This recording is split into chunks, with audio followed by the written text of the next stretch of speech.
Hi friends, welcome back to my channel. What I eat in டேயில் இன்றைக்கி என்னெல்லாம் சாப்பிட்டேன்னு பார்க்கலாம் வாங்க. மார்னிங் பிரேக்ஃபாஸ்ட்டுக்கு 2 தோசை தாங்க எடுத்துக்கிட்டேன். அதில் ஒன்று எக் தோசை, சைடிஷுக்கு சட்னி எடுத்துக்கிட்டேங்க. அப்புறம் ஒரு 11 போல் பட்டர் மில்க் கொஞ்சம் குடித்தேங்க.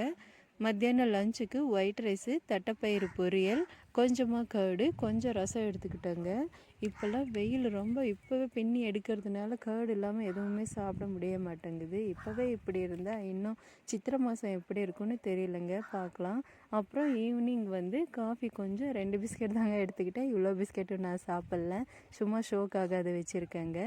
அப்புறம் என்னால் ஈவினிங் நடக்க முடியல, கொஞ்சம் பர்சனல் ஒர்க் இருந்ததுனால ஈவினிங் ரொம்ப டிலே ஆகிடுச்சு. அதனால் 7 to ஒரு 7:30 வரைக்கும் மட்டும் வாக்கிங் போனேங்க. அப்புறம் நைட்டு டின்னருக்கு 2 எக் ஆம்லெட் போட்டு சாப்பிட்டேங்க. இதோட என்னோடய ஈட்டிங் விண்டோவை க்ளோஸ் பண்ணிக்கிட்டேன். See you tomorrow. Until then, bye from it's me Gohil.